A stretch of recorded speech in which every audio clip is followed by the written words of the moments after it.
जय भीम दोस्तों, मैं आपका दोस्त सुधीर कुमार जाटव और आपका स्वागत है मेरे channel real talk with Sudhir Kumar Jatav में। जैसे जैसे लोकसभा चुनाव संपन्न होते जा रहे हैं, वैसे वैसे इंडिया गठबंधन और कांग्रेस की भारतीय जनता पार्टी के साथ मिलीभगत सामने आती जा रही है।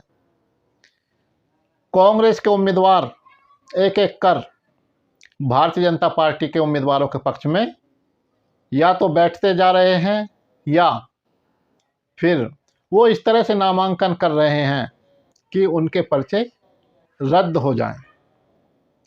वैसे तो कांग्रेस को बहुत झटके लग रहे हैं। कांग्रेस के बड़े बड़े नेता कांग्रेस को छोड़कर जा रहे हैं।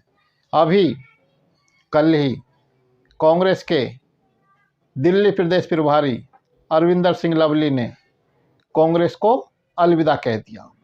कांग्रेस अभी इस झटके से उबर ही नहीं पाई थी कि उसको एक झटका मध्य प्रदेश की इंदौर सीट से लगा।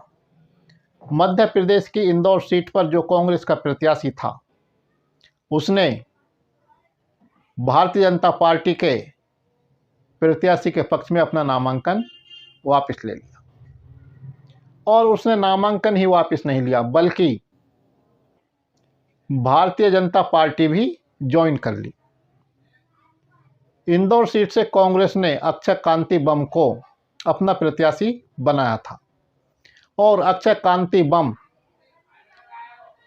अपना नामांकन वापस लेने से पहले तक, आधे घंटे पहले तक प्रचार करते हुए नजर आ रहे थे, ताकि किसी को उनके नामांकन वापस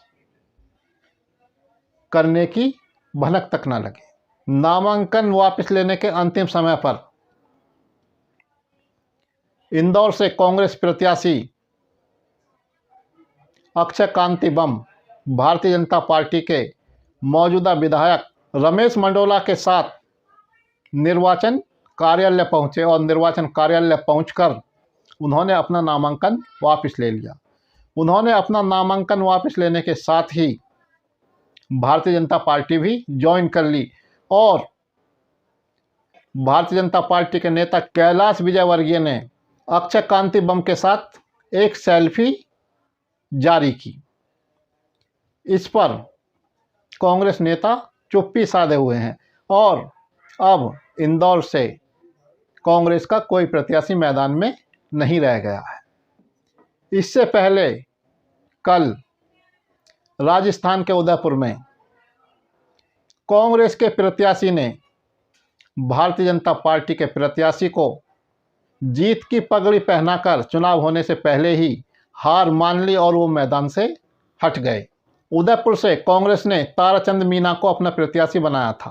ताराचंद मीना ने कल भारतीय जनता पार्टी के प्रत्याशी डॉक्टर मन्नालाल रावत को जीत की पगड़ी पहनाई और कहा कि हम देश की संसद में योग्यतम प्रत्याशी को भेजना चाहते हैं। और उन्होंने भारतीय जनता पार्टी के प्रत्याशी को जीत की पगड़ी पहनाकर मैदान से हटने का फैसला किया।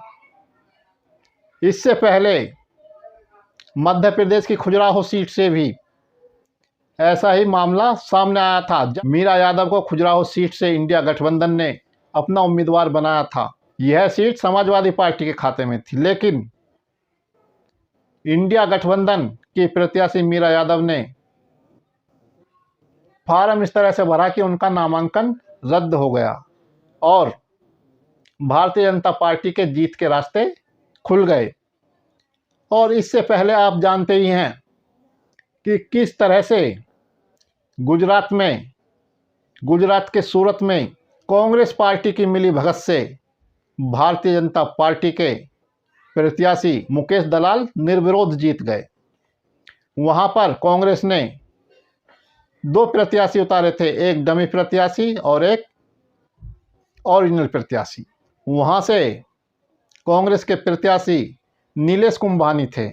नीलेश कुंभानी ने अपने नामांकन फॉर्म में सभी प्रस्तावक अपने परिवार के लगाए थे और कोई भी प्रस्तावक उनका वेरिफिकेशन कराने नहीं आया, जिस कारण कांग्रेस के प्रत्याशी का पर्चा रद्द हो गया और भारतीय जनता पार्टी के प्रत्याशी के निर्विरोध जीतने की राह आसान हो गई।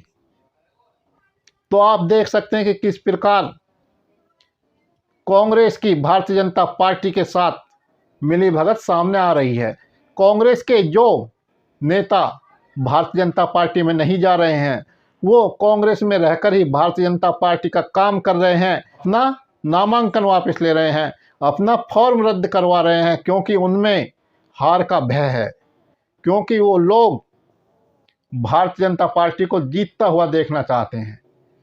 कांग्रेस की और भारतीय जनता पार्टी की विचारधारा एक ही है, इसीलिए वो भारतीय जनता पार्टी को मजबूत करना चाहते हैं। इससे सिद्ध होता है कि कांग्रेस मैदान में कहीं भी नहीं है। कांग्रेस सिर्फ अपना अस्तित्व बचाने की लड़ाई लड़ रही है। कांग्रेस सिर्फ अपनी साख बचाने की लड़ाई लड़ रही है।